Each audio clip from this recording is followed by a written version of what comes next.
The phone rang at 9:43 in the morning, and I knew with a cold certainty that pierced straight through my chest that something was catastrophically wrong. It wasn't intuition. It wasn't some mystical grandmother's sixth sense. It was something far simpler and infinitely more disturbing. Nobody called me at 9:43 on a Thursday morning. Not the dentist, not the book club, not even the relentless telemarketer trying to sell me solar panels I didn't need for a house I'd paid off 15 years ago.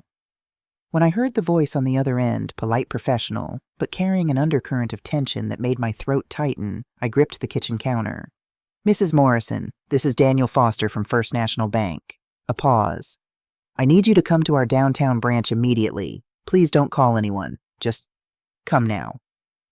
My name is Brenda Morrison. I'm 62 years old, and I've learned not to panic without proof. I raised a son through scraped knees and broken hearts. I buried a husband after 40 years of marriage. I've weathered financial crashes and health scares and the soul-crushing loneliness that sometimes creeps in at 3 a.m. when the house is too quiet. But this felt different. "What's happened?" I asked, surprised by how steady my voice sounded. "Is it about fraud? Has someone—" "Mrs. Morrison?" he interrupted gently, and I heard him exhale. "Your daughter-in-law is here, with a man who looks exactly like your son." The world tilted. I actually laughed, a short, breathless sound that didn't reach my eyes. "That's impossible. My son is in Chicago on business." The silence on the other end stretched too long. Then quietly, "Ma'am, that's why I'm calling you." I stood there for what felt like minutes, but was probably only seconds staring at the phone after Mr. Foster hung up. The morning sun slanted through my kitchen window, illuminating the dust motes dancing in the air, tiny ordinary particles floating in an increasingly extraordinary moment. My kitchen, the heart of the home I'd lived in for 38 years. Butcher block counters I'd refinished myself when Ethan was in high school. The cast iron skillet hanging on the wall that had cooked 1,000 Sunday breakfasts. Family photos magneted to the refrigerator Ethan at his college graduation, beaming with that crooked smile that still made my heart squeeze. Ethan and Hannah on their wedding day 4 years ago. Hair and ivory lace him in his father's cufflinks, the ones I'd pressed into his palm that morning with shaking hands. Hannah. I closed my eyes and saw her as she'd been at that wedding, radiant warm calling me Mom from the very first day. Not Mrs. Morrison, she'd insisted taking my hands in hers. "Your mom now, if that's okay with you." How could I have said no after losing Richard 2 years before? After the hollow silence that had filled this house, Hannah had felt like a gift. She was attentive without being cloying. She remembered my birthday. She asked about my book club.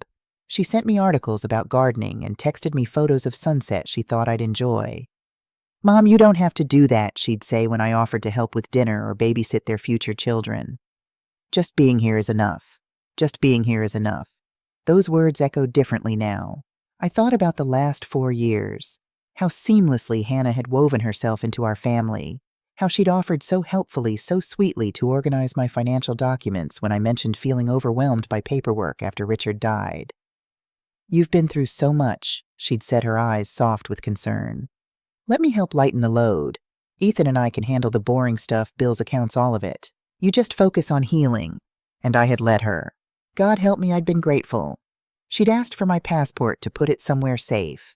She'd requested my birth certificate for some insurance forms. She'd suggested I add her name to my bank account, just in case of emergencies, Mom. What if something happened and we couldn't access funds to help you? At the time, it had seemed like love, like the kind of care I'd always dreamed a daughter-in-law would show. Now standing in my kitchen with Mr. Foster's words ringing in my ears, "A man who looks exactly like your son," I felt something cold and sharp settle in my stomach. Not love. Strategy. I didn't call Ethan. That was my first conscious decision, and it felt monumental. My hands moved automatically. I turned off the stove where I'd been warming tea. I grabbed my purse from the hook by the door. I checked for my keys, my wallet, my phone. But I didn't dial my son's number, even though every maternal instinct screamed at me to hear his voice to confirm he was where he said he was. "Mom, I'm going to be in meetings all day today. I'll call you tonight. Love you." His text from this morning sat in my messages, ordinary and unremarkable. I stared at it now like it was written in code. Was he really in Chicago? Or had someone learned to text like him too? I locked the door behind me and walked to my car with deliberate slowness, as if speed might shatter whatever fragile reality I was clinging to. The October air was crisp, carrying the scent of fallen leaves and someone's wood-burning fireplace. Benjamin next door waved from her garden, and I waved back with a smile that felt like it belonged to someone else. Normal. Everything looked so appallingly normal. The drive downtown took 17 minutes. I know because I watched every single one tick by on my dashboard clock. I didn't turn on the radio. I couldn't bear the cheerful morning DJ banter or the ads for holiday sales already starting before Halloween had even arrived. Instead, I thought about Hannah's questions, all those casual, friendly questions that had seemed like getting to know you conversation. Mom, what was Ethan's first word? I want to know everything about him as a baby. What's your mother's maiden name? I'm making a family tree. Where did you and Richard get married? What was the name of that little church? Security questions. She'd been collecting my security questions like seashells on a beach, and I'd handed them over with a smile. My hands tightened on the steering wheel. First National Bank sat on the corner of Main and Fifth, a stolid brick building that had anchored downtown since before I was born. I'd opened my first savings account here at 16, deposited my wedding gift checks here, taken out the mortgage for our house here. It had always felt safe, permanent. Now as I pushed through the heavy glass doors, it felt like walking into a trap. The lobby was exactly as I remembered: polished floors, the faint scent of coffee from the break room, the soft murmur of transactions being conducted in respectful tones. The security guard Stephen looked up, and his eyes widened slightly in recognition before he quickly schooled his expression. Mrs. Morrison, he said, his voice carefully neutral. Mr. Foster is expecting you. Third office on the left. I nodded, not trusting myself to speak. Daniel Foster met me at his door. He was younger than his voice had suggested, maybe 45, with silver threading through his dark hair and worry lines bracketing his mouth. He shook my hand with both of his, a gesture that felt more like condolence than greeting. Thank you for coming so quickly, he said quietly. Please sit down. I sat. The chair was burgundy leather, worn smooth by decades of people conducting their financial lives. How many of them had sat here receiving terrible news? Loan denials, foreclosure warnings, fraud alerts. Where is my daughter-in-law? I asked, and was proud that my voice didn't shake. Mr. Foster exchanged a glance with a younger woman standing by the window. His assistant, I assumed, though she wore the alert expression of someone trained for situations that went beyond filing and scheduling. I need you to see something first, he said. He stood and moved to the window, which I now realized overlooked the main banking floor. The blinds were closed, but he adjusted them just enough, a narrow gap that let me see out without being seen. And there she was. Hannah sat in one of the consultation chairs near the personal banking section, her posture perfect as always. She wore a charcoal suit I'd seen before, professional, expensive, the kind of outfit she wore to important meetings. Her hair was pulled back in a sleek bun. Her hands rested calmly on her lap, one palm over the other, fingers interlaced. She looked like she belonged there, like she had every right to be conducting whatever business she was conducting. But it was the man beside her who made my breath stop. Tall, 6 feet 1 inch, exactly Ethan's height. Dark brown hair with a slight wave at the crown. Glasses with black frames, the same style Ethan had worn for 3 years. A navy blazer over a white shirt, no tie, Ethan's preferred business casual look. But it was the small things that made my stomach lurch. The way he tilted his head slightly to the left when listening. The unconscious gesture of touching his chin with his index and middle fingers while thinking. The slight bounce of his right knee when sitting still too long. Those were Ethan's habits, Ethan's tics, the small unconscious movements that made him my son. And this man, this stranger wearing my son's face and mannerisms, performed them with the precision of someone who'd studied them. Oh God, I whispered. My legs went weak. I actually had to grip the edge of Mr. Foster's desk to stay upright. We thought the same thing, Mr. Foster said softly. That's why I called you. What are they doing? I managed. Attempting to transfer $340,000 from your trust account into a new account they opened last week. He paused. Mrs. Morrison, you have a trust account with this bank, yes. I nodded numbly. Richard and I had set it up 15 years ago. Our safety net, our retirement cushion, the money we'd planned to use for traveling in our golden years.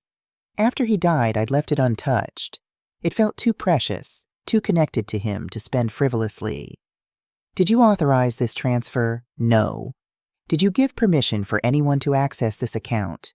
I stopped. Had I signed something Hannah put in front of me while I was distracted or tired? Had I authorized her as a co-trustee without fully understanding what I was agreeing to? I don't think so, I whispered. But I need to check. Mr. Foster's expression softened with something that looked like pity. Mrs. Morrison, they've been here 3 times in the past 2 weeks, building rapport with our staff, asking questions about procedures, establishing themselves as familiar faces. Building a cover story, I said flatly. Yes, I looked back through the gap in the blinds. Hannah laughed at something the bank manager said, her bright, charming laugh that had won over my garden club and my church group and me. The man beside her smiled an easy, comfortable expression. They looked like a couple conducting ordinary financial business. Nothing suspicious, nothing wrong, except everything was wrong. What do you need me to do? I asked, turning back to Mr. Foster. He studied me carefully. For now, nothing. Don't approach them. Don't let them know you're here. We're stalling the transaction, saying we need additional verification, more paperwork, a waiting period. That gives us time. Time for what? Time for you to get legal counsel. Time for you to understand exactly what you've signed and what you haven't. Time to build a case if this is what we think it is. Identity theft, they said. Coordinated identity theft, the woman by the window corrected. Her voice was crisp, professional. This isn't someone stealing your credit card number, Mrs. Morrison. This is someone who studied your family, who knows your son's mannerisms well enough to imitate them, who spent months, maybe longer, preparing for this moment. The room spun slightly. I closed my eyes and took a slow breath the way I'd learned in the grief counseling group after Richard died. In for 4 counts. Hold for 4. Out for 4. When I opened my eyes, the world had steadied. I want to go, I said. But I want to be clear, I'm not running away. I'm preparing. Mr. Foster nodded slowly. That's exactly what you should do. He walked me out through a side exit one the staff used. No one saw me leave. I walked 2 blocks to where I'd parked my car, got in, and sat with my hands on the steering wheel staring at nothing. A family walked past on the sidewalk, parents and 2 kids laughing about something. The little girl had dropped her ice cream, and her father was already pulling out napkins unfazed. Normal problems. Normal solutions. I wanted to scream at them. Pay attention. Watch everyone around your children. Trust no one. But I didn't. I started my car and drove home in silence. Back in my kitchen, I made tea. I didn't drink. I stood at the counter and looked at the family photos on my refrigerator with new eyes. Every smile now looked like it might be hiding something. Every "I love you, Mom" might be a lie. No, I caught myself. That wasn't fair. That was paranoia talking, and paranoia would make me sloppy. I needed to think clearly. To gather facts, not fears. I walked to my home office, Richard's study, really, which I'd never had the heart to change much after he died. His books still lined the shelves. His desk still held the pen set I'd given him for our 20th anniversary. The filing cabinet stood in the corner, 4 drawers of our life's paperwork. I'd always been meticulous about organization. Richard used to tease me about my label maker addiction, but after he died, I'd let Hannah help streamline things. Now I opened the top drawer with my hands shaking. Insurance policies, medical records, tax returns. Everything seemed to be in order, filed neatly in manila folders with printed labels. Too neat, too organized. Like someone had gone through and made sure everything looked perfect. I checked the 2nd drawer. More of the same. Then the 3rd. In the 4th drawer in the folder labeled Personal Documents, Brenda, I found the first crack in the facade. My passport wasn't there. I always kept my passport in this folder tucked behind my birth certificate and social security card. I'd seen it here when 6 months ago, a year I couldn't remember, and that terrified me more than anything. I checked the other folders, increasingly frantic. My birth certificate was there, or rather a copy was there. A very good copy, printed on heavy cardstock, but a copy nonetheless. Where was the original? I moved to my bedroom, to the wooden jewelry box on my dresser where I kept my most precious documents. My grandmother's wedding ring. The deed to the house. Richard's death certificate. I found photocopies. Good ones. Professional ones. But copies. Someone had systematically replaced my original documents with reproductions. I sat on the edge of my bed, my heart pounding so hard I could feel it in my throat. This wasn't a spur-of-the-moment crime. This was planned, methodical. Someone had been in my house in my life, carefully removing the building blocks of my identity and replacing them with facsimiles. My phone buzzed. A text from Hannah. "Mom just wanted to check in. Are you doing okay today? I'm thinking about you."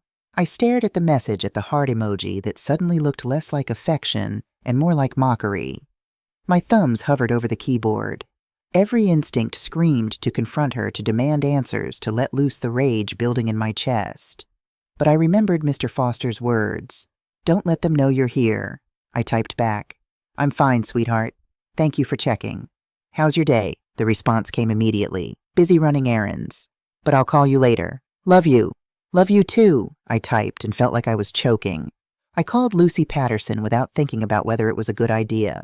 Lucy and I had been friends since our sons were in Little League together, 30 years of backyard barbecues and school fundraisers, and the kind of deep, enduring friendship that survives distance and life changes. She answered on the second ring. "Brenda, what's wrong?" I hadn't even said hello, but Lucy had always been able to read me.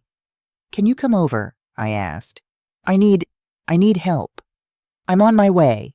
She arrived 17 minutes later with a bottle of wine, a box of tissues, and the no-nonsense expression of a woman who'd raised 3 boys and a daughter and had seen every crisis imaginable.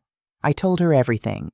About the phone call, about Hannah and the man at the bank, about the missing documents. Lucy listened without interrupting, her face growing progressively more serious. When I finished, she was quiet for a long moment. Then she said, "We need a professional. A lawyer. A private investigator. And yes, a lawyer. But first we need to know exactly what we're dealing with."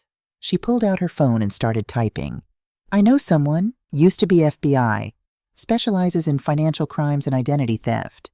Her name is Gloria Patterson, no relation," she added with a dry smile. "She helped when Tom's business partner tried to forge his signature on some contracts. I don't know if I can afford—" "Brenda," Lucy's voice was sharp. "Someone is stealing your identity, your life. This isn't the time to worry about the cost." She was right. I knew she was right. Lucy made the call, and within an hour, Gloria Patterson was sitting in my living room. Gloria was 55, compact and precise, with iron gray hair cut short and eyes that seemed to catalog everything. She listened to my story with the same intensity Mr. Foster had shown taking notes in a small leather notebook. When I finished, she looked up. "Mrs. Morrison, how much do you know about Hannah's background?" I stopped. What did I know? "She's from Sacramento. She met Ethan at a conference. She works in marketing. Her parents are deceased, I think. She mentioned it once but didn't like to talk about it." Gloria's pen moved across the page. "And you've met her family friends from before she met your son?" "No," I admitted. She said it was painful to maintain those connections after her parents died, that she wanted a fresh start. "Convenient," Gloria murmured. She asked more questions about the timeline of Hannah's relationship with Ethan, about when documents went missing, about what I'd signed and when. Finally, she closed her notebook. "I need 24 hours to run a background check. In the meantime, I want you to gather everything you can remember, dates, conversations, anything Hannah asked you about your personal information. Can you do that?" I nodded. "And Mrs. Morrison?" Gloria's expression softened slightly. "Don't beat yourself up for trusting your daughter-in-law.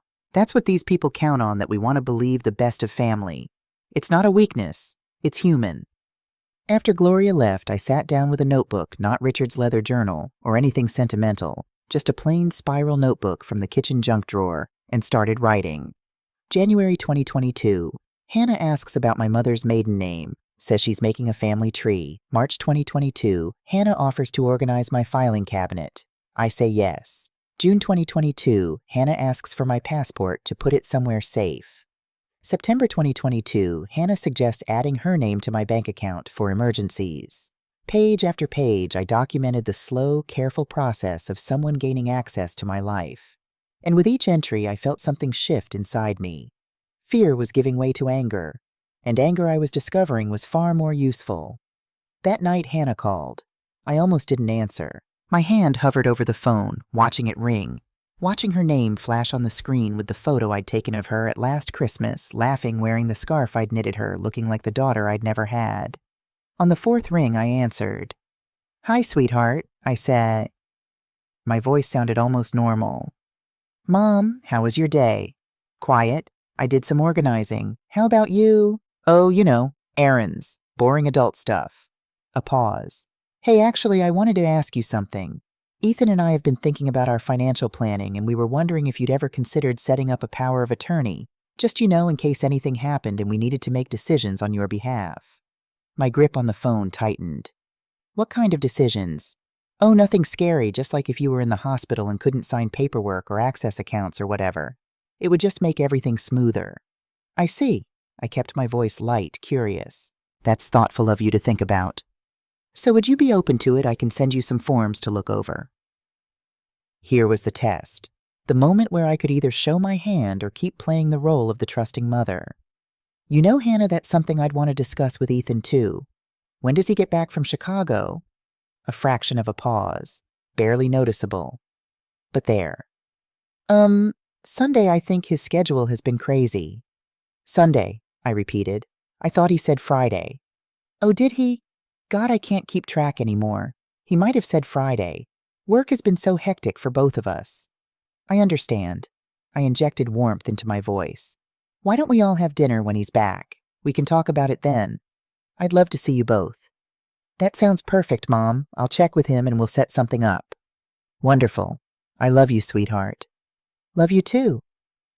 After I hung up, I sat in the dark living room and let myself shake. She'd lied about when Ethan was coming home, or she didn't know, which meant either she wasn't coordinating with him or the him she was coordinating with wasn't my son at all. I pulled up Ethan's number and stared at it for a full minute before I finally pressed call. He answered on the third ring, slightly out of breath.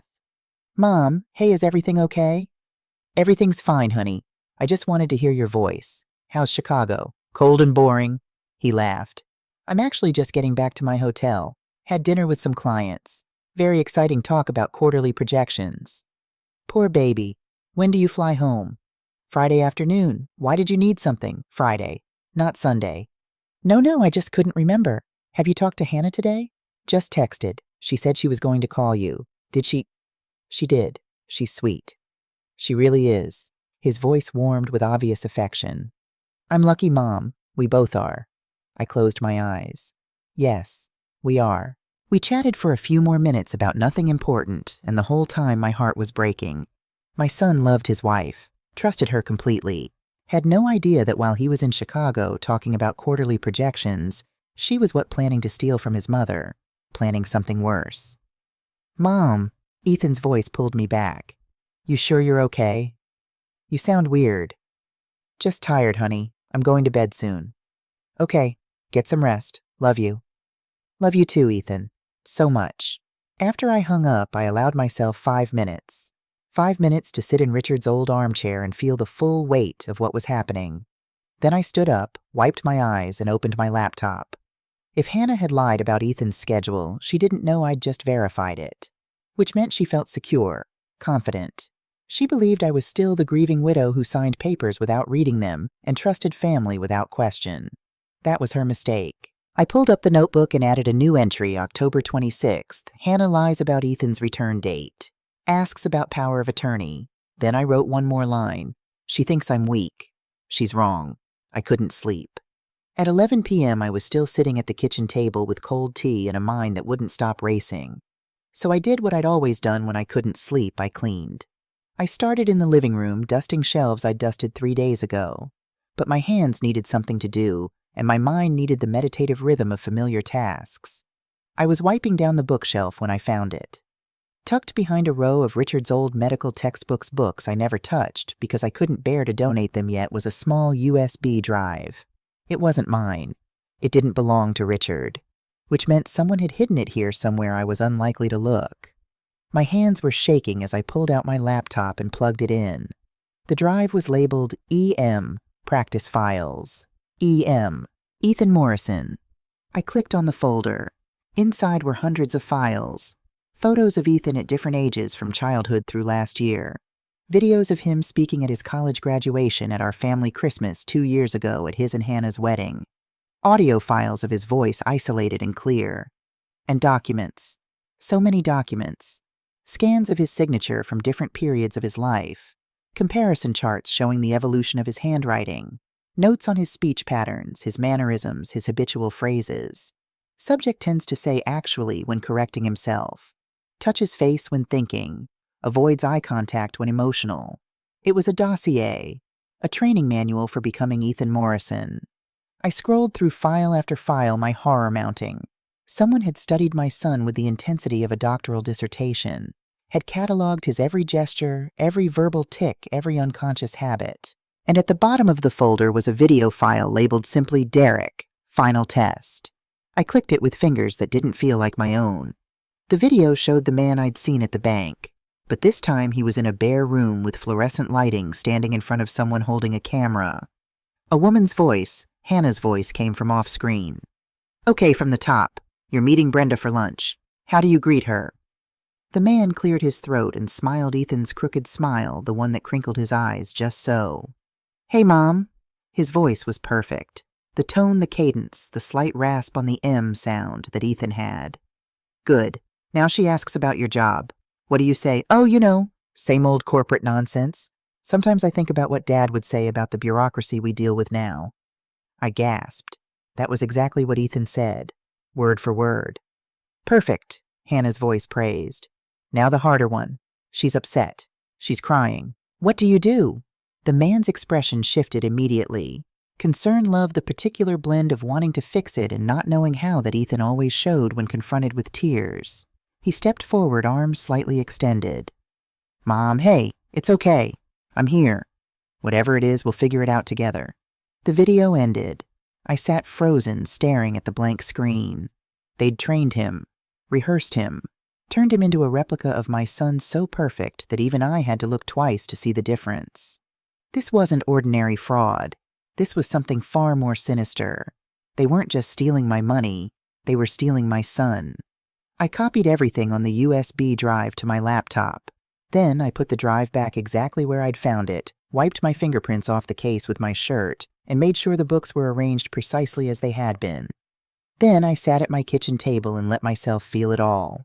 The betrayal, the violation, the bone-deep fury at someone who would use a mother's love as a weapon. But I also felt something else. Clarity.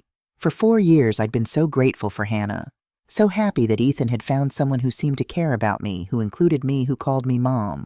I'd been lonely after Richard died. I'd felt invisible.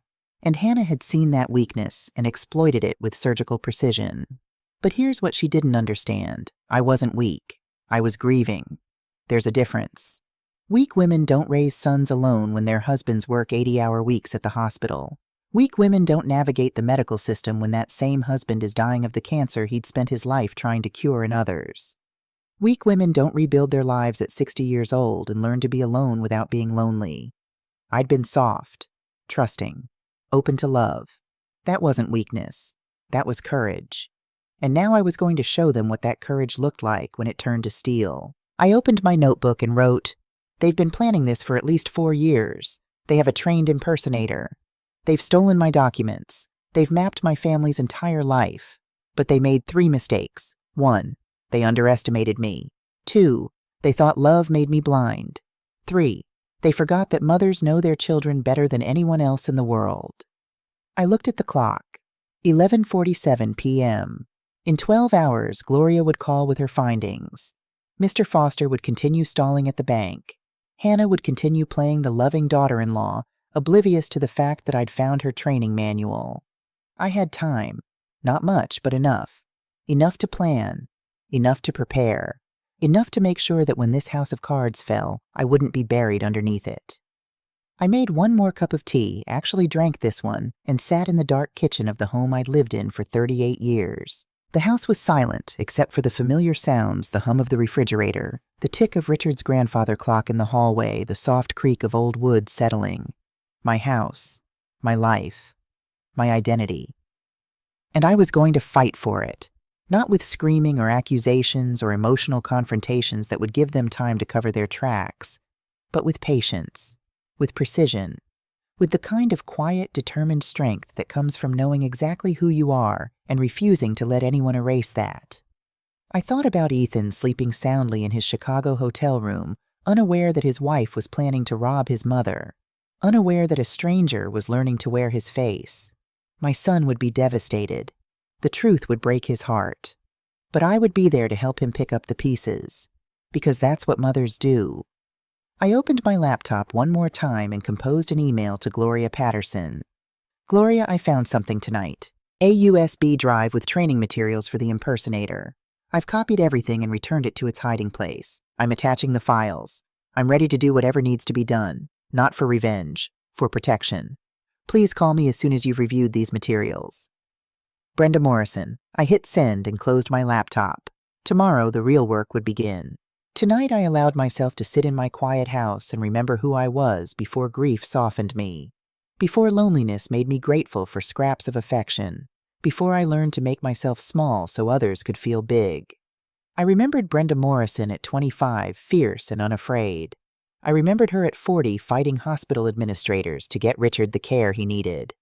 I remembered her at 60, standing beside a grave and choosing to live instead of fade. That woman was still here. She'd just been sleeping. But she was awake now. And God help anyone who thought they could steal from her family. Gloria called at 7:43 the next morning. I'd been awake since 5, sitting at the kitchen table with coffee I kept forgetting to drink, watching the sunrise paint my backyard in shades of gold and amber. Mrs. Morrison, she said without preamble, we need to meet. Today. Now, if possible. I'll put on the coffee, I replied. She arrived 40 minutes later with a leather briefcase and an expression that told me everything I needed to know whatever she'd found was bad. Lucy showed up 10 minutes after that, letting herself in with the key I'd given her years ago. She took one look at Gloria's face and mine and immediately started making breakfast scrambled eggs, toast bacon. Comfort food, the kind you need when your world is being dismantled piece by piece. We sat at my kitchen table, the same table where I'd served birthday cakes and holiday dinners and countless ordinary meals. Where Richard and I had done crossword puzzles on Sunday mornings. Where Ethan had done his homework while I cooked dinner. Now it was a war room. Gloria opened her briefcase and pulled out a manila folder thick with documents. I'm going to be direct, Mrs. Morrison. Hannah Morrison isn't who she says she is. My hands tightened around my coffee mug. Tell me. Her legal name is Hannah Marie Morrison, that part is true, but it wasn't always. Gloria slid a document across the table. Birth certificate. Her original name was Sarah Marie Jenkins, born in Stockton, California, not Sacramento. I stared at the photocopy. The dates matched Hannah would be 29 next month, but nothing else did. Different parents' names, different birthplace. She changed her name legally in 2019, Gloria continued. Right after being released from prison. The word hung in the air like a physical thing. Prison, Lucy breathed. Gloria nodded grimly. Sarah Jenkins served 3 years at the California Institution for Women. She was convicted in 2016 of fraud, forgery, and identity theft.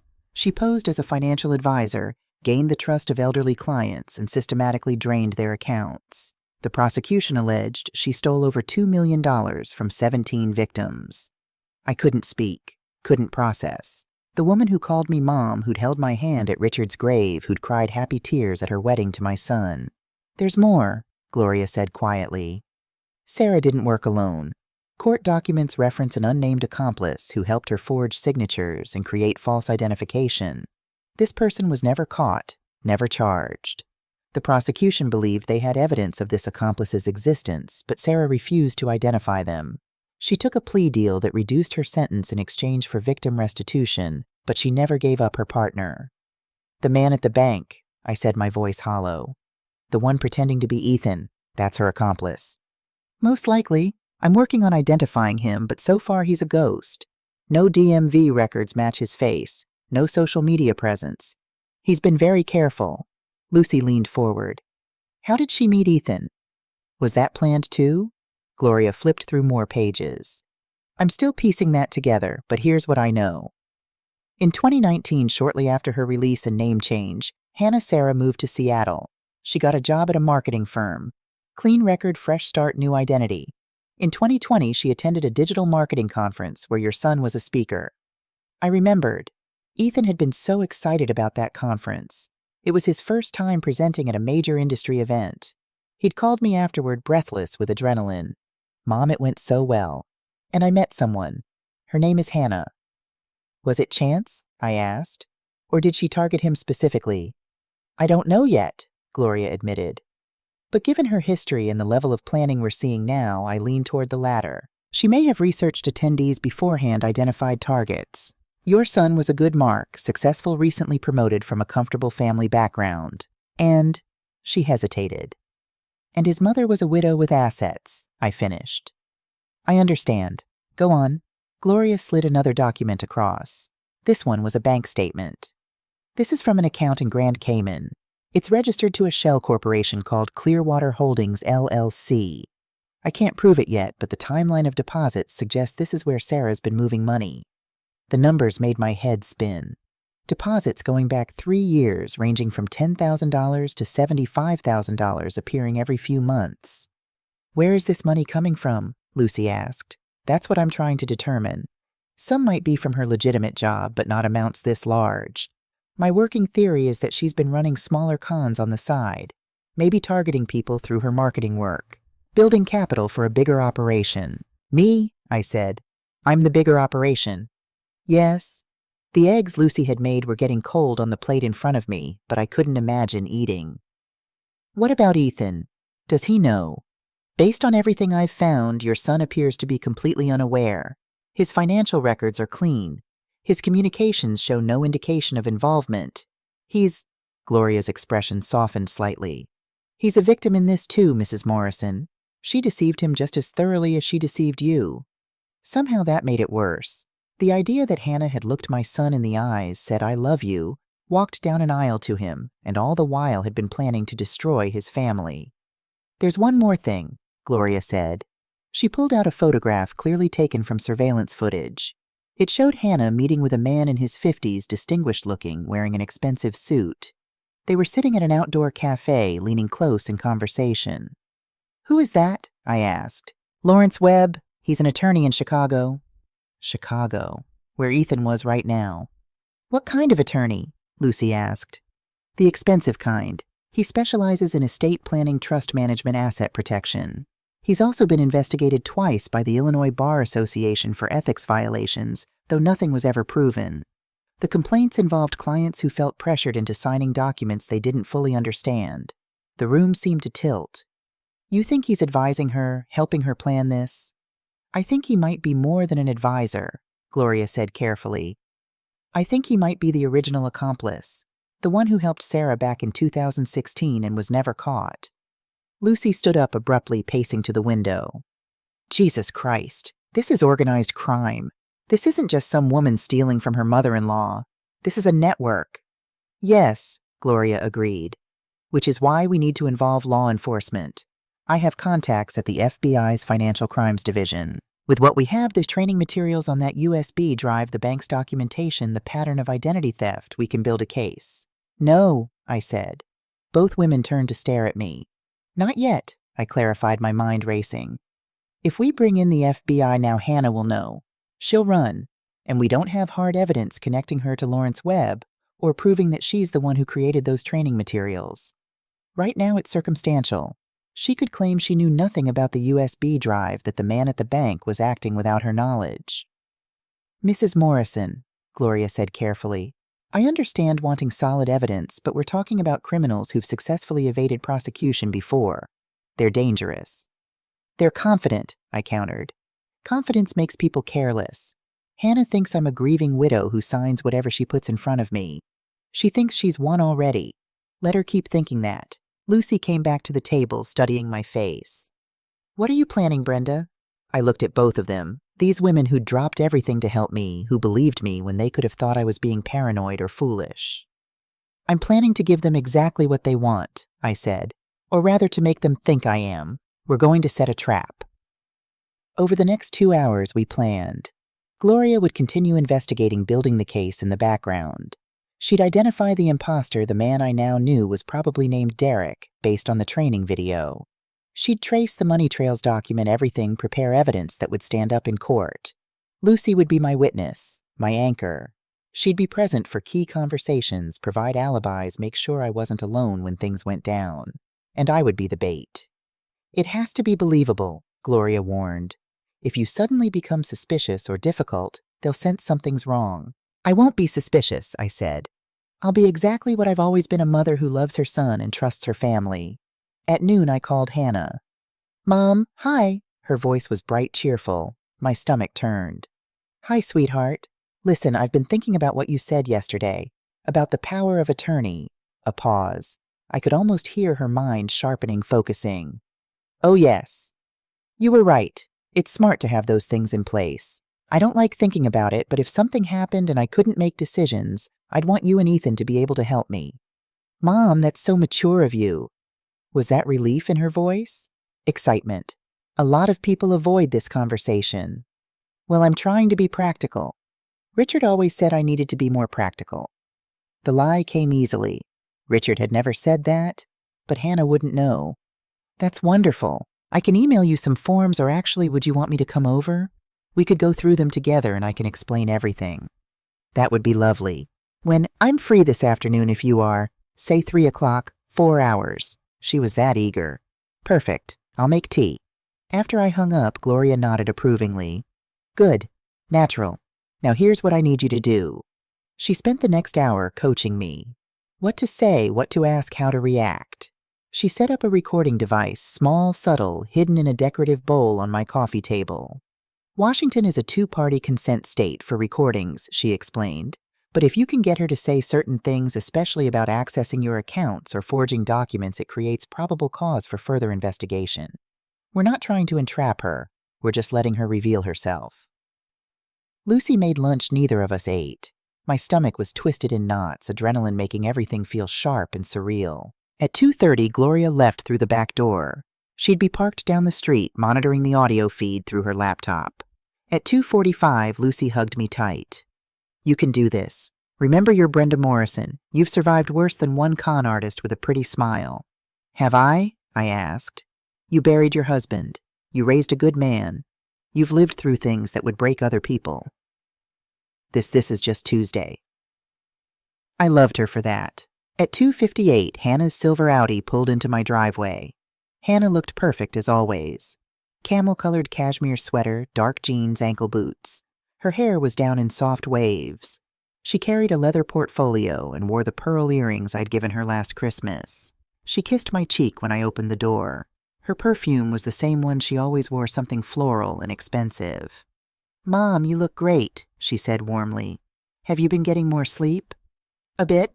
I led her to the living room where I'd set out tea and the butter cookies she supposedly loved. Thank you for coming. Of course, I'm so glad you're thinking about this stuff. It shows real strength. We sat and she opened her portfolio, pulling out several documents. Okay, so these are pretty standard power of attorney forms. Essentially, they give Ethan and me the authority to make financial and medical decisions if you're incapacitated. What does incapacitated mean exactly? Oh, you know, if you were in an accident or had a stroke or, God forbid, developed dementia. Anything where you couldn't make decisions yourself. I see. I picked up one of the forms, pretending to read carefully. And this would give you access to my accounts. Only if necessary, only if you couldn't manage them yourself.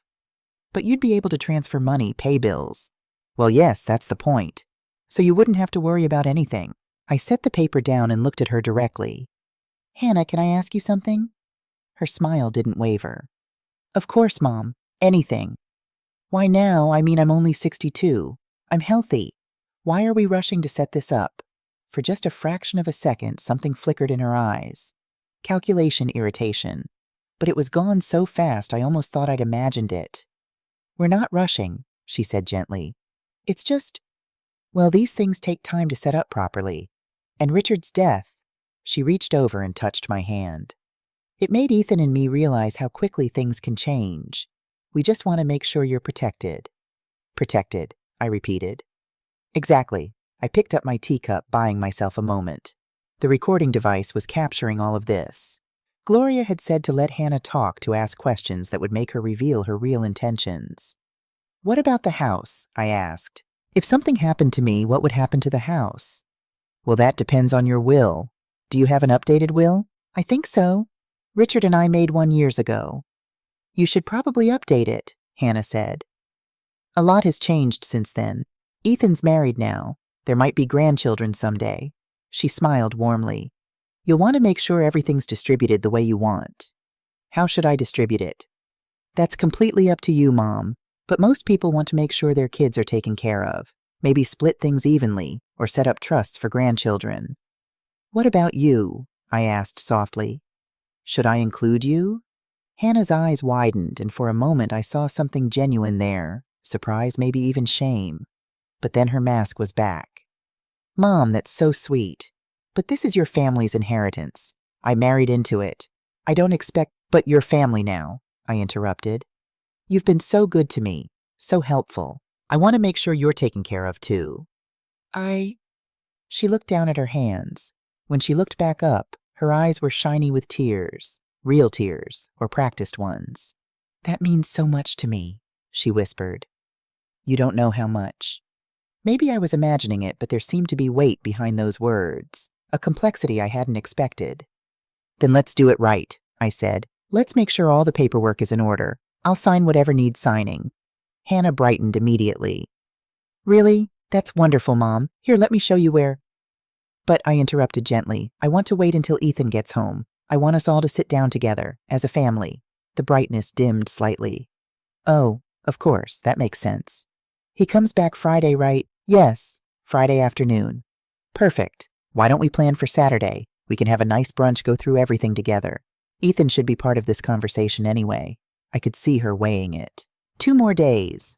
Was that acceptable, or did she need the signatures now?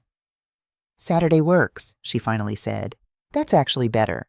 More time to prepare everything properly. Wonderful. I stood signaling the end of the meeting. Thank you for being so patient with me, sweetheart. I know I'm probably slower with this stuff than you'd like. Mom, no. She stood too, gathering her papers. You're being smart. Careful. That's exactly what you should be. At the door, she hugged me. A real hug, tight and long. I love you, Mom, she said into my shoulder. And God help me, part of me wanted to believe her.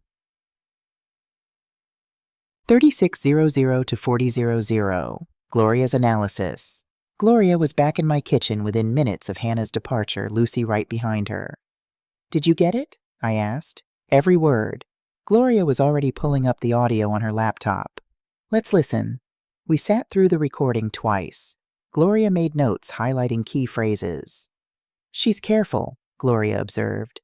Notice how she never explicitly suggests anything illegal. She frames everything as helping you, protecting you. But look at this part. She clicked back to a section. That's the point, so you wouldn't have to worry about anything. She's establishing the narrative that you're incapable of managing your own affairs. Building a case for incompetence, Lucy said grimly. Exactly. If this went to court later, she could claim she had concerns about Brenda's mental state, that she was acting in her mother-in-law's best interest. What about when I asked about including her in my will? I asked. She seemed, I don't know, conflicted. Gloria replayed that section, listening carefully. Interesting. She definitely wasn't expecting that question. The pause, the tears that could be genuine emotion breaking through. Or it could be manipulation making you feel grateful, so you're more likely to sign. I think it was real, I said quietly. Both women looked at me. Just for a second. I think part of her actually cares. That doesn't excuse what she's doing, Lucy said sharply. No, I agreed. But it complicates it. She's not just a monster. She's a person who's done monstrous things. Maybe that makes it worse. Gloria closed her laptop. Regardless of her internal emotional state, we have bigger problems. You bought us until Saturday, which is good. But we need to have a plan for Saturday. Because if you don't sign those papers, she's going to know something's wrong. And if I do sign them, I asked, then she has legal authority to access your accounts. We'd have to move very fast to stop her from transferring funds. I stood and walked to the window looking out at my garden. The roses needed deadheading. The hydrangeas were starting to fade. Ordinary tasks that suddenly felt precious because they were mine in my garden, in my life, that someone was trying to steal. What if, I said slowly, we don't wait until Saturday? What if we force their hand sooner? How? Gloria asked. I turned back to them. Hannah lied about when Ethan's coming home. She told me Sunday at first, then corrected to Friday when I pushed. Why would she lie about that unless she has plans that require Ethan to be away? Lucy's eyes widened.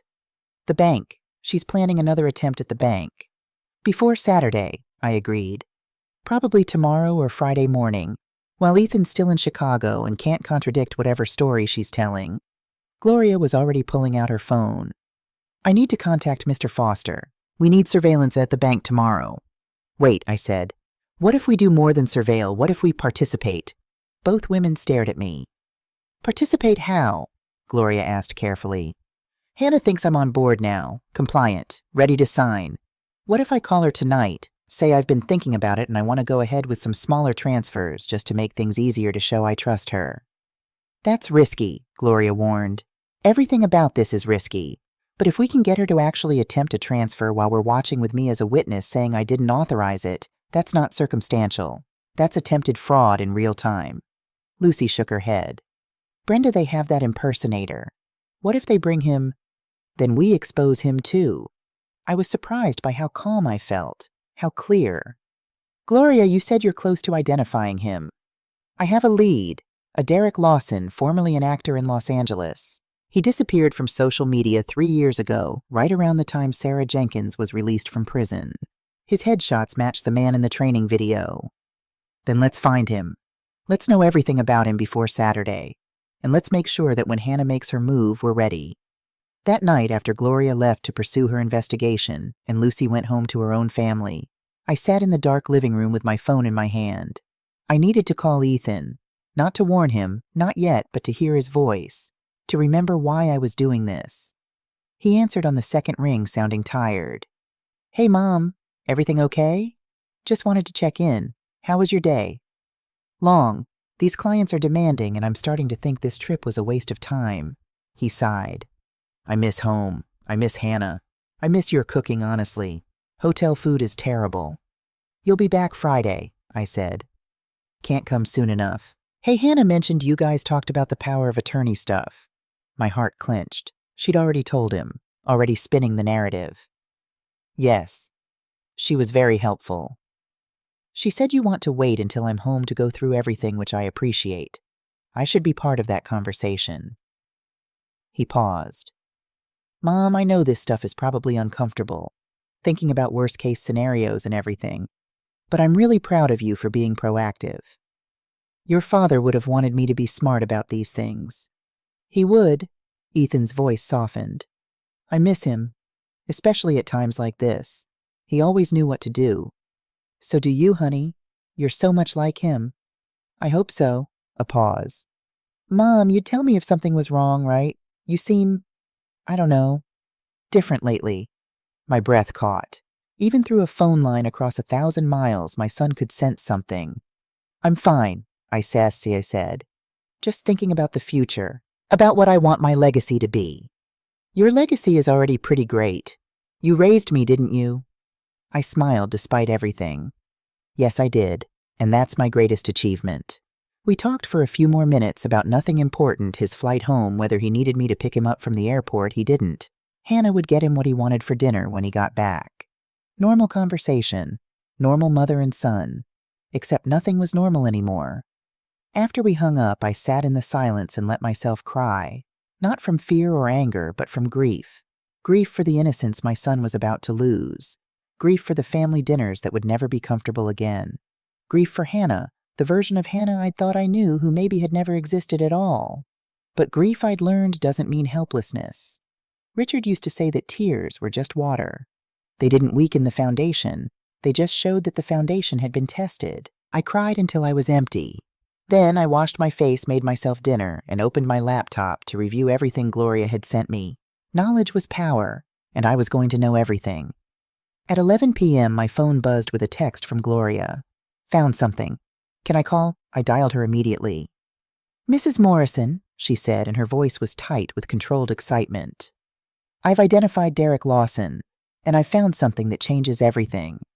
Tell me. Derek Lawson is 33, originally from Riverside, California. He was a struggling actor, mostly commercial work, a few small roles in indie films. His last legitimate acting job was in 2018. After that, nothing. No social media, no headshots, no auditions. He fell off the grid. That's when he started working with Hannah, I said. Yes, but here's the thing, he didn't just fall off the grid. He filed for bankruptcy in 2019. Medical bills. His mother had cancer. Extensive treatment insurance didn't cover everything. He was drowning in debt. Something in my chest tightened. Go on? I think Hannah recruited him. Found someone desperate enough to cross ethical lines, but not criminal enough to have been on law enforcement's radar. An actor, so he had the skills. Desperate, so he'd be motivated. And someone with a sick mother, which means someone who could be manipulated with promises of helping her. I finished quietly. Exactly. His mother died in 2020, shortly after Derek moved to Seattle, around the same time Hannah did. I thought about the man I'd seen at the bank, the precision with which he'd copied my son's mannerisms, the fear I'd seen in his eyes when everything started to unravel. He's a victim too, I said. Not an innocent one, but still a victim. That's my assessment, Gloria agreed. Which might work in our favor. People who are coerced or manipulated into crimes are more likely to cooperate when they're caught. If we can separate Derek from Hannah, get him to talk. We'd have our link to Lawrence Webb. We'd have testimony about how this operation works. Yes. I stood and paced to the window looking out at the dark street. Gloria, I need to ask you something. Off the record. All right. Do you think Hannah ever loved Ethan? Or was it all calculated from the beginning? Silence for a long moment. Honestly, Gloria finally said, I think it's possible she loves him as much as she's capable of loving anyone. But that doesn't change what she's doing. People are complicated, Mrs. Morrison. They can love and betray simultaneously. It doesn't make the betrayal hurt less. No, I agreed. But it makes it harder to hate her. You don't need to hate her. You just need to stop her. After we hung up, I couldn't sleep. I kept thinking about Derek Lawson and his dying mother, about the choices desperation forces us to make, about the moment he must have had looking at medical bills he couldn't pay when someone offered him money to pretend to be a stranger's son. Had he hesitated? Had he known it was wrong? Or had he justified it somehow? They're rich. They won't miss it. I'm just acting. It's not really hurting anyone. I thought about the training video, Hannah's voice coaching him. You're meeting Brenda for lunch. How do you greet her? How many hours had they spent practicing? How many times had Derek studied videos of Ethan memorizing gestures and speech patterns? And I thought about Lawrence Webb, the attorney in Chicago, the one who'd escaped prosecution twice, the one who was probably the architect of all this.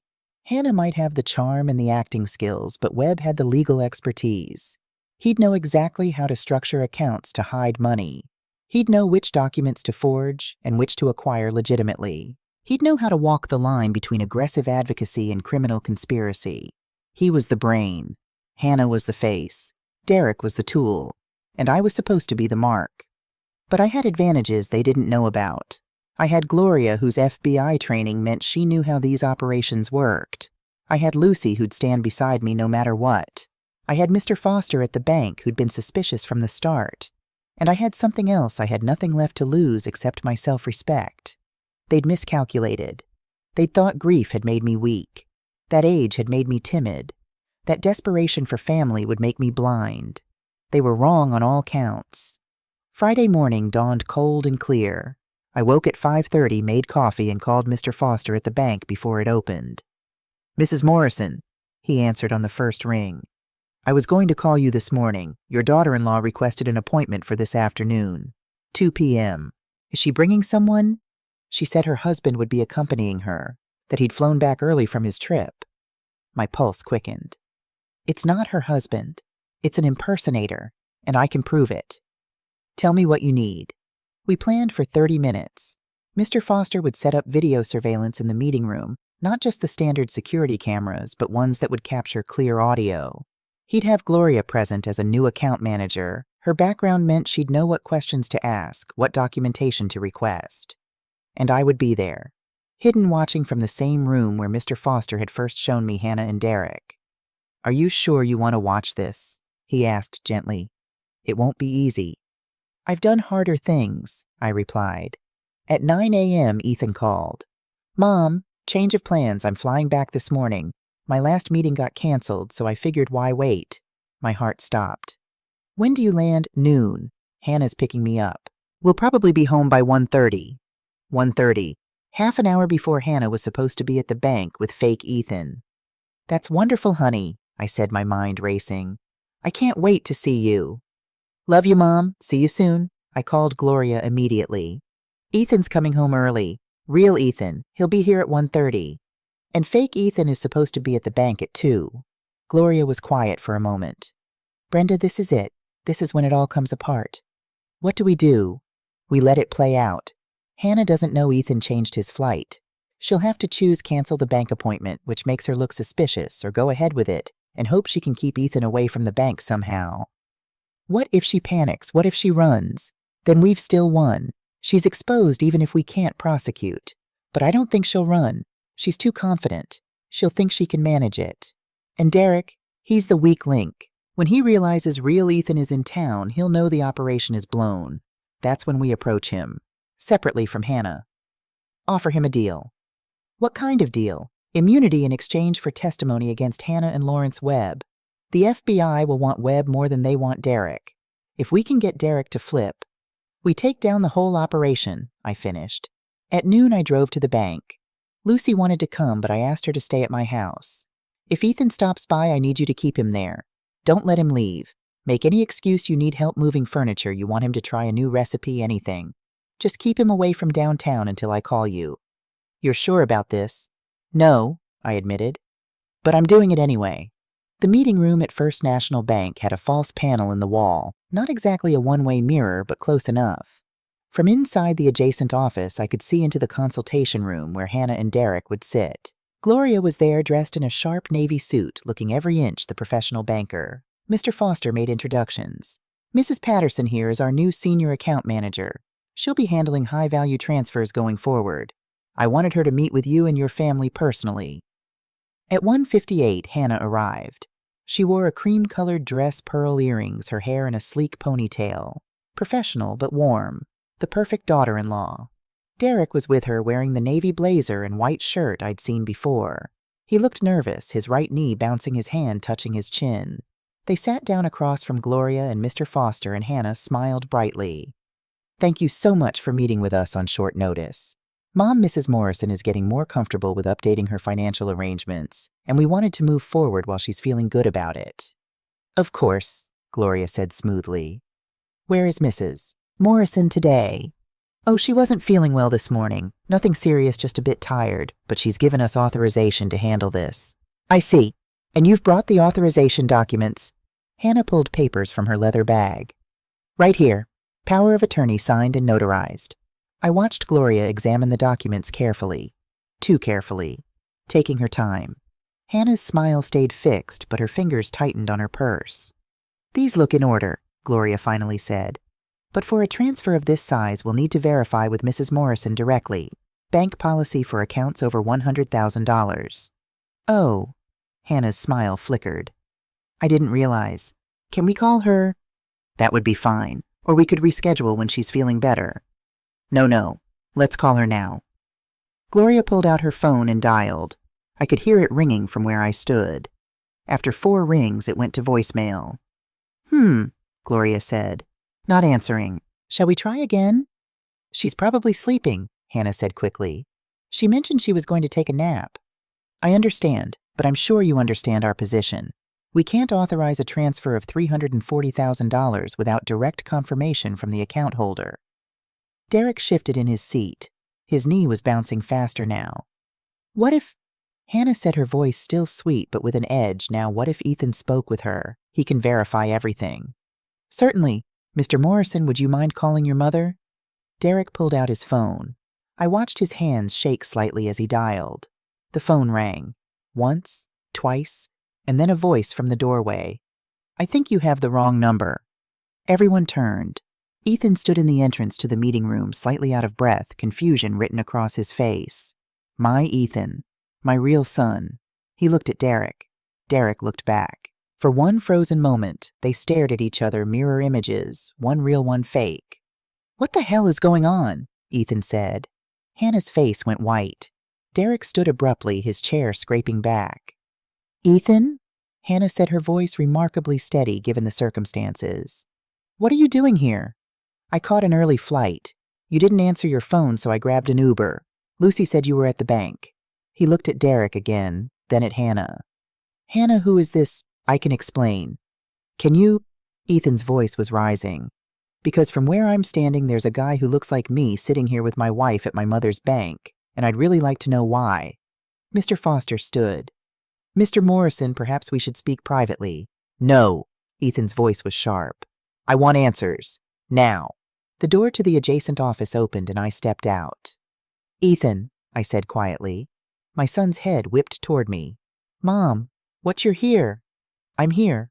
I walked into the meeting room and suddenly I was face to face with Hannah, with the woman who'd called me Mom, who'd held my hand at my husband's grave, who'd stolen my documents and trained an actor to replace my son.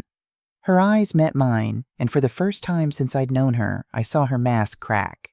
Not anger, not defiance. Fear. Please, she whispered. Please, I can explain. Then explain, I said. Gloria stood. Before you say anything else, Ms. Jenkins, I should inform you that you have the right to remain silent. Hannah's face crumpled. No. Derek moved toward the door, but 2 police officers I hadn't noticed appeared in the hallway blocking his exit. Derek Lawson, one of them said. We need you to come with us. I didn't want to do this, Derek said suddenly, his voice breaking. I needed the money, but I didn't want. I'm sorry, I'm so sorry. He looked at me as they handcuffed him, and I saw genuine remorse in his eyes. Ethan stood frozen, looking between Hannah and me, trying to process. Someone tell me what's happening. Someone tell me right now. I walked to my son and took his hand. Come with me, I said gently. We need to talk. As police officers read Hannah her rights as she stood there with tears streaming down her face, I led Ethan out of the bank and into the bright Friday afternoon. Behind us, I heard Hannah call out, I did love him, tell him I loved him. I didn't turn around. Some truths are too broken to repair. We sat in my car in the bank parking lot. Ethan stared straight ahead through the windshield, his hands clenched in his lap, breathing like he'd just run a marathon. I didn't speak. I'd learned in the years after Richard died that sometimes silence is the greatest gift you can give someone whose world is shattering. Finally, after what felt like hours but was probably only 5 minutes, Ethan spoke. How long have you known? Since Thursday morning, when the bank called me. He turned to look at me, his eyes red-rimmed. 2 days. You've known for 2 days, and you didn't tell me. I needed to be sure. I needed evidence. I couldn't accuse your wife of... I stopped. I couldn't destroy your marriage on a suspicion. My marriage. He laughed, a broken sound. My marriage was already destroyed. I just didn't know it. Ethan. Was any of it real? He was crying, now silent tears running down his face. Did she ever love me? Or was I just a mark, a target? I reached over and took his hand. He gripped it so tightly it hurt. I don't know, honey. I truly don't know. 4 years, he whispered. 4 years of my life. I was going to have children with her mom. We were talking about buying a house, about growing old together. And all of it was a lie. Not all of it, I said quietly. You loved her. That was real. Your feelings were real. My feelings were based on someone who doesn't exist. I know. We sat there until Ethan's breathing steadied, until the immediate shock began to settle into something darker and more permanent. There's more you need to know, I said gently, about who Hannah really is, about what she was planning. I don't know if I can hear it right now. I know, but you need to. So I told him about Sarah Jenkins, about the prison time, about Lawrence Webb and the coordinated operation, about the training materials for Derek, the stolen documents, the offshore accounts. With each revelation, I watched my son age. The last innocence of his youth, that belief that people are fundamentally good, that love is always honest, died in front of me. When I finished, he was silent for a long time. Then he said, I brought her into your life. I brought a criminal into my mother's house. I gave her access to you, to your money, to everything. Ethan, no. This is my fault. This is Hannah's fault, I said firmly. And Lawrence Webb's fault. And Derek Lawson's fault, but not yours. You're a victim here too. I'm an idiot. You're a man who loved his wife. There's no shame in that. He pulled his hand away from mine and wiped his eyes roughly. What happens now? Now we go home. You take some time to process this. The police and FBI will handle the legal side. Gloria Patterson, the woman in the bank, she's been investigating for me. She says they'll want your testimony eventually, but not today. And Hannah, what happens to her? That depends on a lot of things, whether she cooperates, whether they can prove the connection to Lawrence Webb, whether Derek testifies against her. Ethan nodded slowly. Then Mom, yes. Thank you for protecting me, for handling this. I don't know if I could have. His voice broke. I pulled him to me, and my 32-year-old son cried on my shoulder the way he used to when he was small and had scraped his knee or lost a toy. But this wound was so much deeper, and I couldn't kiss it better. The news broke on Saturday. Local stations picked it up first. Identity theft ring uncovered in downtown Seattle. By Sunday morning, it was National Organized Crime Network targeted elderly victims through family connections. I ignored the phone calls from reporters, ignored the Facebook friend requests from people I hadn't spoken to in years, suddenly concerned about my well-being. Instead, I sat in my kitchen with Lucy, Gloria, and Ethan, and we went through everything. Gloria had news. Derek Lawson is cooperating. Fully. He's given us everything: communications with Hannah, instructions from Lawrence Webb, details of other potential victims they were researching. Other victims. Ethan looked sick. Hannah and Webb have been running variations of this operation for years, different approaches depending on the target. Sometimes it's romance scams. Sometimes it's befriending lonely widows. Sometimes it's exactly what they tried here: marry into a family with assets, slowly gain access, then drain accounts. How many people have they hurt? I asked. That's what the FBI is trying to determine.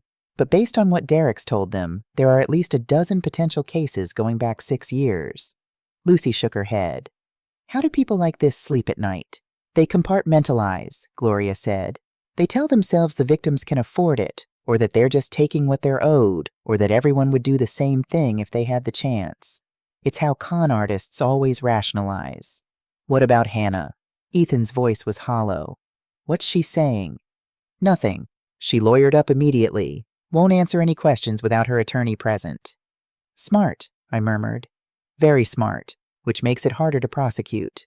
But with Derek's testimony, with the evidence from the USB drive, with the bank's documentation, we have a strong case. The federal prosecutor thinks they can get her on wire fraud identity theft conspiracy. She's looking at 10 to 15 years if convicted. Ethan flinched at the numbers. There's something else, Gloria said, looking at me. Lawrence Webb was arrested in Chicago Friday night. He's also not talking, but his office was searched and they found client files going back a decade. Financial records, encrypted communications. It's going to take time to sort through everything, but the FBI believes this is one of the largest identity theft operations they've uncovered in the Pacific Northwest. All of this, I said quietly, because I answered a phone call on Thursday morning. All of this because you didn't ignore your instincts, Gloria corrected. Most victims don't realize what's happening until it's too late. You caught it early. You documented everything. You probably saved other people from going through the same thing. Does that make it hurt less? Ethan asked bitterly. No, Gloria said honestly. But it means something. After Lucy and Gloria left, Ethan stayed. He'd been staying with me since Friday, sleeping in his old bedroom, moving through the house like a ghost. That evening, we sat on the back porch with tea, watching the sun set over my garden. The roses I'd been meaning to deadhead had finally been tended to. Ethan had done it that afternoon, needing something to do with his hands. I keep thinking about moments, he said suddenly. Specific moments with Hannah, trying to figure out which ones were real and which ones were performance. Tell me. Our first date. She spilled wine on her dress and laughed instead of being embarrassed. That felt real. Maybe it was.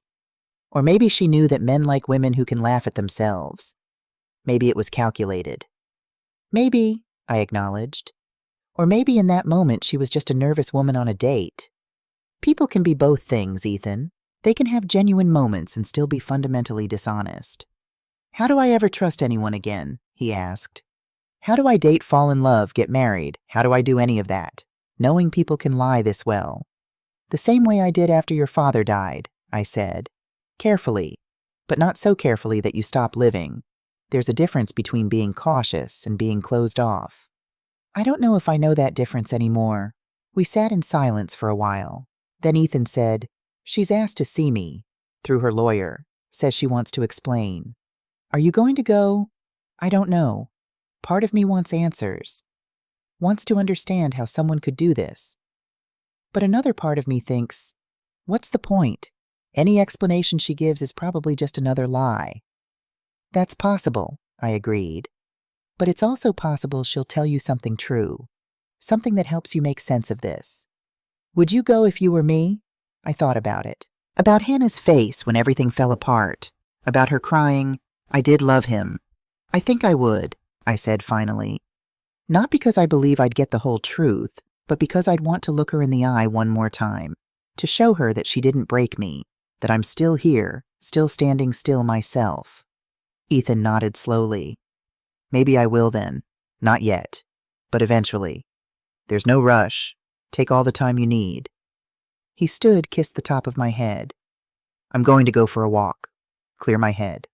Okay, I'll be here when you get back. After he left, I stayed on the porch watching the stars come out. I thought about the last week, how quickly everything had changed. How a single phone call had unraveled a 4-year deception. My phone buzzed. A text from an unknown number. Mrs. Morrison, this is Derek Lawson. The police gave me permission to contact you. I know I have no right to ask for forgiveness. What I did was wrong, and I'll regret it for the rest of my life. But I want you to know I'm testifying against Hannah and Lawrence.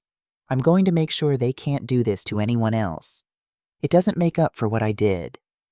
But it's the only thing I can do now. I'm sorry. I stared at the message for a long time.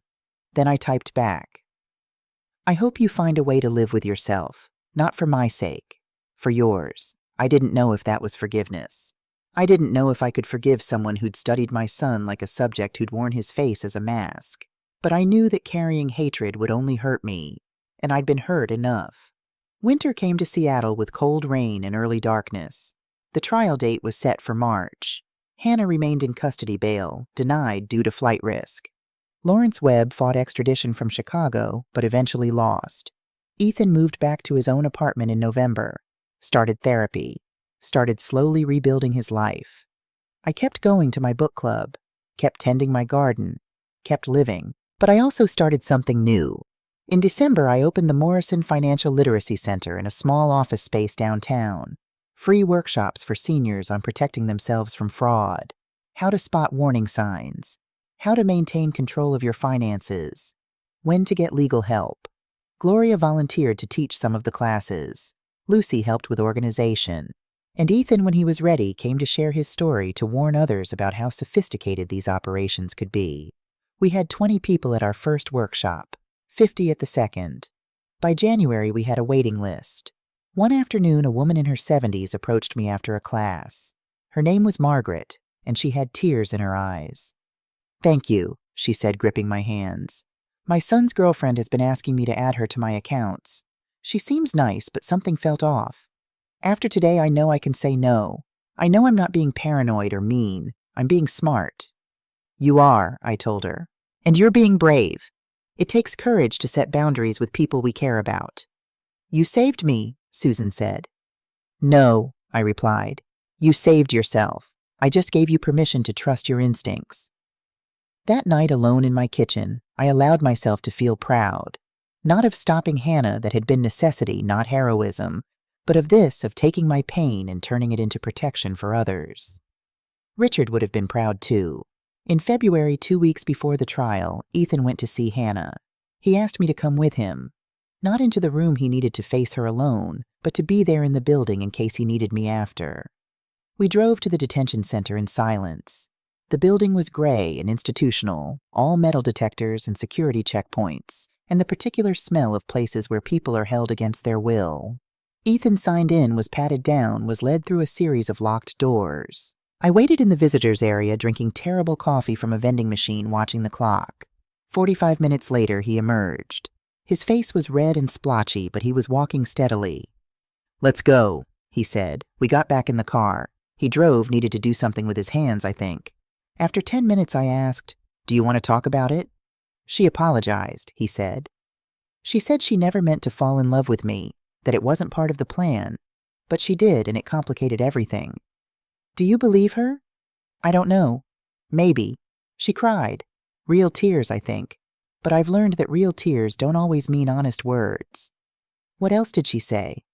That Lawrence Webb recruited her when she got out of prison, promised her a fresh start if she'd work for him. She was broke, had a record, couldn't get a legitimate job. She felt like she had no choice. We always have choices, I said. That's what I told her. She said I was right, that she'd made bad choices and she'd have to live with them. We drove in silence for a while longer. Then Ethan said, "She asked me to forgive her, not to drop the charges or defend her or anything, just to forgive her personally, so she could live with what she's done." What did you tell her? I told her I couldn't. Not now, maybe not ever, but I hope she finds peace somehow. That was generous of you. It wasn't generous. It was honest. He glanced at me. You taught me that, these last few months. You taught me that I don't have to forgive to move forward. I just have to let go. I'm proud of you, I said softly. I'm proud of you too, Mom, for everything, for being stronger than I knew, for protecting our family, for not letting them win. They didn't win, I agreed. But neither did we, really. We just survived. Isn't that enough? I thought about it, about the last 4 months, about the fear and anger and grief and slow, painful rebuilding. Yes, I said. It is. The trial lasted 3 weeks. I testified on the second day, recounting the phone call from the bank, the discovery of the USB drive, the pattern of document theft. Hannah watched me from the defense table, her expression unreadable. Derek testified on day 7. He walked through the entire operation, how Lawrence Webb had recruited him and Hannah, how they'd researched targets, how they'd practiced for months before approaching each victim. "Why did you agree to it?" the prosecutor asked. Derek's voice was quiet. "My mother was dying. I had no money, no options. Webb offered me $50,000 to play a role for a few weeks. It seemed like acting. I told myself it was just a job." When did you realize it was more than that? When I saw Mrs. Morrison's face at the bank, when I saw how much we were hurting her, that's when I knew I'd become something I never wanted to be. The jury deliberated for 2 days. Hannah was found guilty on all counts: wire fraud, identity theft, conspiracy, attempted theft. 15 years with possibility of parole after 10. Lawrence Webb was convicted separately in Chicago, 20 years no parole. Derek Lawson received 5 years probation and community service in exchange for his testimony. After the verdicts were read, I stood outside the courthouse with Ethan and Gloria. "It's over," Ethan said. "This part is I agreed. Now comes the harder part. Moving on." By summer, life had found a new rhythm. Not the old normal that was gone forever, but a new normal that felt solid enough to stand on. Ethan started dating again, cautiously. A woman named Rebecca, who worked in his building, who knew nothing about his past, who liked him for who he was now, not who he'd been. He brought her to dinner one Sunday, nervous as a teenager. "Mom, this is Rebecca. Rebecca, my mother Brenda." We shook hands, and I saw her taking my measure just as I was taking hers. But I also saw something else, Ethan watching us both, hoping we'd like each other, caring what I thought. My opinion mattered to him again. Not because he couldn't make his own decisions, but because family, real family, values each other's wisdom. "It's wonderful to meet you," Rebecca said. "Ethan talks about you constantly." "Good things, I hope." "The best things," she said warmly, and then carefully. "He told me what happened, what you went through. I want you to know I respect your caution about new people in his life." I liked her immediately for that honesty. The Morrison Financial Literacy Center expanded to 2 locations. We'd helped over 300 people in 6 months, prevented at least a dozen potential scams that we knew of, probably more we'd never hear about. One afternoon, Margaret, the woman from our first workshop, brought me flowers. "My son's girlfriend got angry when I wouldn't add her to my accounts," she said. "She broke up with him. And you know what? He thanked me. Said I'd saved him from a bad relationship, that he'd been too close to see what I could see from outside." "How is he doing?" I asked. "Better. We're closer now than we've been in years, because I set a boundary and he respected it. That's what families do, right? They protect each other." "That's exactly what families do," I agreed. In August, I received a letter from Hannah. It came through her attorney, marked clearly as not requiring a response. I almost didn't open it. Lucy thought I shouldn't. Ethan said it was my choice. I opened it alone on my back porch with tea and tissues nearby just in case. "Dear Brenda, I don't expect you to read this. I don't expect forgiveness or understanding or anything at all, but my therapist says I should try to make amends where possible, so here I am trying. You were kind to me. From the very first day I met Ethan, you welcomed me with open arms. You called me daughter. You trusted me with your home, your history, your pain. And I used all of it against you. I told myself I was a victim too, that Lawrence Webb manipulated me, that I had no choice, that the system had failed me, so this was justified. But none of that is true. I had choices at every step. I chose wrong every single time. The worst part, I did love Ethan. I know you won't believe that. I barely believe it myself. But somewhere in the middle of the con, I fell in love with him for real. With his kindness, his decency, the way he talked about you and his father with so much respect. I thought I could have both the love and the money. I thought I could steal from you and still keep the family. I was wrong about everything. I don't know what happens to me after this. 15 years is a long time. I'll be 44 when I get out, if I get out early for good behavior. A middle-aged woman with a felony record and no family left. But here's what I want you to know. You won, not because I got caught, but because you stayed yourself through all of this. You could have become bitter, paranoid, closed off. Instead, you opened a center to help people. You protected your son while still letting him heal in his own way. You proved that strength doesn't mean hardness. I'll think about that a lot in the years ahead. About the kind of person you are. About the kind of person I could have been if I'd made different choices. I'm sorry. For all of it. Not because sorry fixes anything, but because it's true. Sarah. I folded the letter carefully and put it back in its envelope. Then I walked inside, opened my laptop, and typed a response I would never send Sarah. I did read your letter, and I believe some of it is true. Maybe even most of it. I don't forgive you, but I don't hate you either. What I feel is sadness for you, for Ethan, for all the people you hurt, for the life you could have had if you'd chosen differently. You're right that I won, but not for the reasons you think. I won because I remembered who I am, because I refused to let you erase me, because I learned that being vulnerable isn't weakness, but being a doormat is. I hope you find redemption, not for my sake, but for yours. 15 years is a long time to live with regret, but if you do find redemption, if you do become someone better, don't do it to make up for what you did to me. Do it because you deserve to be more than the worst thing you've ever done. I'm moving on now. I hope you can too. Brenda, I saved the document but didn't send it. Some conversations are meant to stay internal. A year after the phone call that changed everything, I sat in my kitchen on a Thursday morning at 9:43 a.m. The phone didn't ring. No crisis erupted. It was just a quiet morning with coffee and sunlight and the sound of birds in my garden. Ethan and Rebecca came for dinner that night. They had news they were moving in together, taking it slow but committed. I'm happy for you, I told my son. You don't have to say that if you're worried, he said gently. I'm not worried. I'm genuinely happy.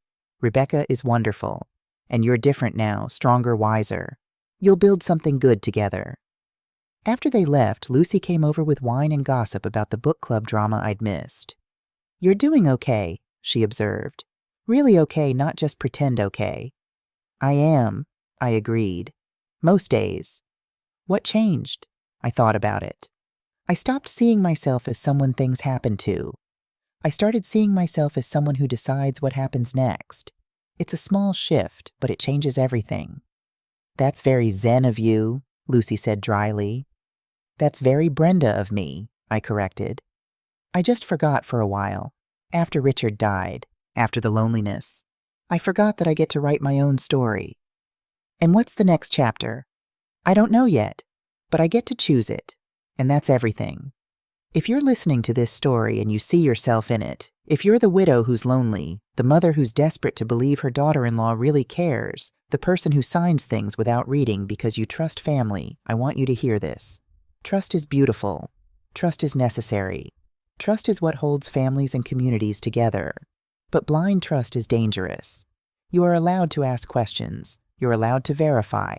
You're allowed to say, I need time to think about this, or I want my lawyer to look at this first, or I'm not comfortable with that. Love doesn't mean giving up your autonomy. Love doesn't mean signing away your security. Love doesn't mean making yourself small so others can feel big. I learned that the hard way. I hope you can learn it the easier way by hearing my story and making different choices before you need to. Your name is your power. Your signature is your authority. Your life is yours to control. Don't give those things away because you're afraid of being alone or difficult or suspicious. The right people, the people who genuinely love you, will respect your boundaries. They'll appreciate your wisdom. They'll want you to protect yourself. And if someone makes you feel guilty for being careful, that's your answer right there. I'm Brenda Morrison. I'm 63 years old now. I'm a widow, a mother, a friend, an educator, and a survivor. But most importantly, I'm the author of my own story. And you're the author of yours. Don't let anyone else hold the pen.